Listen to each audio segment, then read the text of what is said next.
इस लेक्चर में हम देखेंगे बायोअवेलेबिलिटी क्या होता है।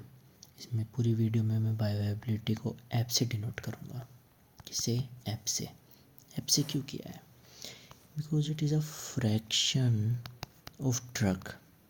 ड्रग का वो हिस्सा है जो सिस्टेमिक सर्कुलेशन में आया है, जो सिस्टेमिक सर्कुलेशन में आया है अनचेंज्ड।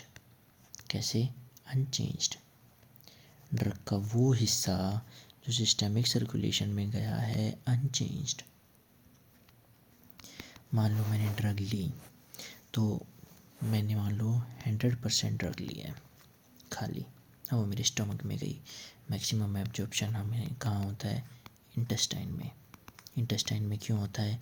क्योंकि वहाँ मैक्सिमम सरफेस एरिया होता है, मैक्सिमम सरफेस एरिया होता है, इसीलिए इंटेस्टाइन में होगा।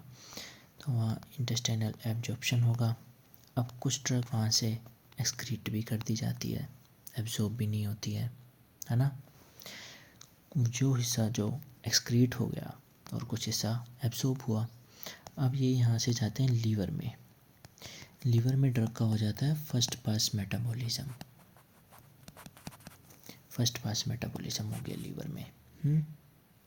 अब ये लीवर से फिर आएगी सिस्टेमिक सर्कुलेशन में, अब जाएगी सिस्टेमिक सर्कुलेशन में। तो लास्ट में ये जो पहुंची है ना सिस्टेमिक सर्कुलेशन में, सिस्टेमिक सर्कुलेशन में कैसे पहुंची? एब्जॉर्ब हुई, एक्सक्रीट हुई, ये एब्जॉर्ब हुई, लीवर में गई, एब्जॉर्ब हुई, वहाँ उसका फर्स्ट पास मेटाबॉलिज्म हुआ। फर्स्ट पास मेटाबॉलिज्म पे मैं वीडियो बनाऊंगा क्या होता है इसमें, अभी ये देख लो। फर्स्ट पास मेटाबॉलिज्म हुआ, एब्जॉर्ब हुई, एक्सक्रीट हुई, लीवर में गया, फर्स्ट पास मेटाबॉलिज्म हुआ। अब जो लीवर से जो आई सर्कुलेशन में, वही है बायोअवेलेबिलिटी। वही फ्रैक्शन जो यहाँ पहुँचा वही है बायोअवेलेबिलिटी। अब बायोअवेलेबिलिटी किस चीज़ पे डिपेंड करती है? हमने देखा डिपेंड करेगी एब्जॉर्प्शन पे। अगर एब्जॉर्प्शन ज़्यादा होगा तो बायोअवेलेबिलिटी भी ज़्यादा हो जाएगी, सिंपल है। और दूसरा है फर्स्ट पास मेटाबॉलिज्म पे। अगर फर्स्ट पास मेटाबॉलिज्म कम हो रहा है तो बायोअवेलेबिलिटी ज़्यादा हो जाएगी। अगर कोई ड्रग लीवर को बाईपास कर जाए, लीवर बाईपास कर जाए यानी कि वो लीवर के अंदर जा ही नहीं रही है, तो उसका फर्स्ट पास मेटाबॉलिज्म नहीं होगा, लीवर से मेटाबोलाइज नहीं करेगा, है ना। या पी ग्लाइकोप्रोटीन पंप से एक्सक्रीट नहीं होगी, है ना। लीवर और इंटेस्टाइन में ही तो होता है वो, तो वहाँ इंटेस्टाइन में एब्जॉर्ब नहीं होगी, लीवर में उसका फर्स्ट पास मेटाबॉलिज्म करवाता है पी ग्लाइकोप्रोटीन। तो अगर लीवर को बाईपास कर रही है तो उसका बायोअवेलेबिलिटी ज़्यादा होगा। अब एक ग्राफ देखो, ये ग्राफ है प्लाज्मा कंसंट्रेशन और टाइम के बीच। मान लो मैंने कोई ड्रग ली है आईवी तो सीधा सिस्टेमिक सर्कुलेशन में ही जाती है। आईवी सिस्टेमिक सर्कुलेशन में ही जाएगी ना आईवी, तो उसका बायोअवेलेबिलिटी कितना होगा? 100% होगा, क्योंकि वो पूरी सिस्टेमिक सर्कुलेशन के अंदर ही गई है। और अगर मैं कोई ड्रग ओरली लेता हूँ तो जो मैंने अभी आपको बताया वो होगा, एब्जॉर्प्शन में जाएगा कुछ हिस्सा उसका कहाँ जाएगा? फर्स्ट पास मेटाबॉलिज्म में जाएगा और फिर जाके वो पहुँचेगी सर्कुलेशन में। लेकिन आईवी वाली तो सीधा ही सर्कुलेशन में जा रही है, तो आईवी का प्लाज्मा कंसंट्रेशन और टाइम का ग्राफ अलग होगा, ओरल का अलग होगा। अब आईवी का कैसा आएगा? मैक्सिमम रहेगी प्लाज्मा कंसंट्रेशन और फिर टाइम के साथ ज़ीरो हो जाएगी। लेकिन ओरल का ऐसा नहीं होगा, ओरल का धीरे धीरे बढ़ेगी, फिर एक मैक्सिमम कंसंट्रेशन पे जाएगी और फिर डिक्रीज़ हो जाएगी, ऐसा ही रहेगा ना। तो अब आईवी का एरिया अंडर कर्व कौन सा है? ये वाला। और ये ओरल का, ये है ओरल और ये है आईवी ओरल का एरिया अंडर कर्व कौन सा है? ये वाला। अब बायोअवेलेबिलिटी क्या होता है? बायोअवेलेबिलिटी होगा एरिया अंडर कर्व ओरल का divided by area under curve IV का, इंटू में 100 100। ये हमें बताता क्या है? What does bioavailability tell us? Extent, किस चीज़ का extent? Of drug absorption. Drug absorption, कितना ड्रग एब्जॉर्ब हो रही है, सिस्टमिक सर्कुलेशन में आ रही है।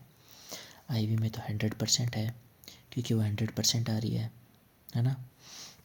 लेकिन ओरल में कम होगा। मान लो 75% है बायोएबिलिटी, तो 75% ही आ रही है सिस्टमिक सर्कुलेशन में, 75% ही एब्जॉर्ब हुई है। ये हमें बताता है एक्सटेंट ऑफ ड्रग एब्जॉर्प्शन है, ये याद रखना है, एक्सटेंट ऑफ ड्रग एब्जॉर्प्शन। तो मैक्सिमम बायोएबिलिटी किस में हो जाएगी? आईवी में, क्योंकि यहाँ एरिया अंडर कर ओरल की जगह एरिया अंडर कर आईवी आ जाएगा, तो हो जाएगा 100% या फिर 1 बोल सकते हैं। और आईएम या सबक्यूटेनियस के अंदर ये लगभग 0.75 से 1 के बीच में होता है। ओरल के अंदर बहुत कम होता है, 0.5 to 1 के बीच में। समझ गए?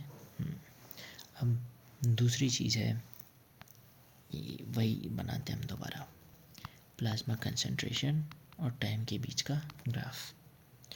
कोई ड्रग है, वो ऐसे आएगी, एक टाइम पे रेट बता रहे हैं हम, रेट ऑफ ड्रग एब्जॉर्प्शन। एक टाइम पे उसका प्लाज्मा कंसंट्रेशन यहाँ होगा और उस टाइम ये रहेगा, तो टी मैक्स पे उसका प्लाज्मा कंसंट्रेशन रहेगा सी मैक्स। ये क्या है? Rate of drug absorption. Rate of drug absorption, किस रेट से ड्रग एब्जॉर्ब हो रही है, तो उसका ग्राफ ये आएगा, प्लाज्मा कंसंट्रेशन और टाइम के बीच का ग्राफ, सी मैक्स और टी मैक्स। सी मैक्स वो है जब उसकी कंसंट्रेशन सबसे ज़्यादा थी, और टी मैक्स वो है वो टाइम जो उसको मैक्सिमम कंसंट्रेशन अचीव करने में लगा, वो टी मैक्स हो गया। ये हमें क्या बताएगा? Rate of drug absorption. अब वो हमें क्या बता रही था? बायो इक्विवेलेंट, वो सॉरी बायोबिलिटी का graph, extent of drug absorption, किस एक्सटेंट तक हुई है ड्रग एब्जॉर्प्शन। आईवी में 1 या 100% लगा लो। ये बताएगा हमें रेट। रेट में भी क्या, अब देखो एक टर्म आता है बायो इक्विवेलेंस। बायो इक्विवेलेंस क्या होता है? कब हम दो ड्रग्स को बोलेंगे ये बायो इक्विवेलेंट है? बताओ। जब उसका सेम टी मैक्स और एरिया अंडर कर्व, यानी कि ये जो बता रहा है रेट ऑफ ड्रग एब्जॉर्प्शन और एक्सटेंट ऑफ ड्रग एब्जॉर्प्शन, जब दोनों सेम है, टी मैक्स और एरिया अंडर कर्व, ये बायोबिलिटी का था। टी मैक्स अभी हमने देखा, ये रहा टी मैक्स। जब ये दोनों सेम हो जाएंगे, T max is equals to area under curve, जब दो ड्रग के ये हो जाएंगे तो बोलेंगे बायो इक्विवेलेंट है वो ड्रग, बायो इक्विवेलेंट है। समझ आ गया हो गया बायो इक्विवेलेंट क्या होता है। ब्रांडेड ड्रग क्या होता है? टर्म आता है ब्रांडेड ड्रग।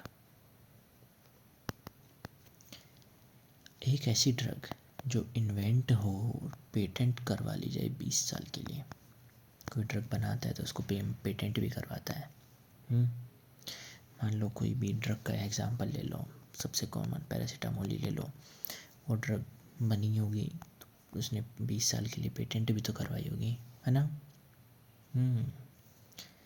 और दूसरा क्या है? Generic drug. ये जेनेरिक ड्रग, मान लो पैरासीटामोल को 20 साल हो चुके हैं, हाँ, उसका पेटेंट एक्सपायर हो चुका है, पेटेंट एक्सपायर हो चुका है। तो जेनेरिक ड्रग क्या होती है? एक कॉपी होती है। किसकी कॉपी होती है? New drug. एक न्यू ड्रग होती है, कॉपी होती है इसकी। जेनेरिक ड्रग इसकी कॉपी होती है, ब्रांडेड ड्रग की ही कॉपी होती है। ये थोड़ी सस्ती हो जाती है। मान लो ये 20 साल बाद इसका पेटेंट एक्सपायर हो गया, तो हमने बना दी जेनरिक ड्रग। वो था ब्रांडेड ड्रग, ये बन गई जेनरिक ड्रग। समझ गए? बस इतना ही था इसमें, और कुछ था नहीं। बायोअवेलेबिलिटी सिंपल है, F for fraction of drug reaching systemic circulation. फिर ये क्या बताता है, एक्सटेंट ऑफ ड्रग एब्जॉर्प्शन। दूसरा था हमारा प्लाज्मा कंसंट्रेशन और टाइम के बीच का ग्राफ, ये क्या रेट ऑफ ड्रग एब्जॉर्प्शन वाला ग्राफ। इसमें सी मैक्स था और हमारा टी मैक्स था। ये टी मैक्स हमें क्या बताता है, रेट ऑफ ड्रग एब्जॉर्प्शन, और अगर ये दोनों सेम हो जाए तो उसको बोलते हैं बायो इक्विवेलेंट। बस कुछ नहीं था इसमें, बहुत आसान था।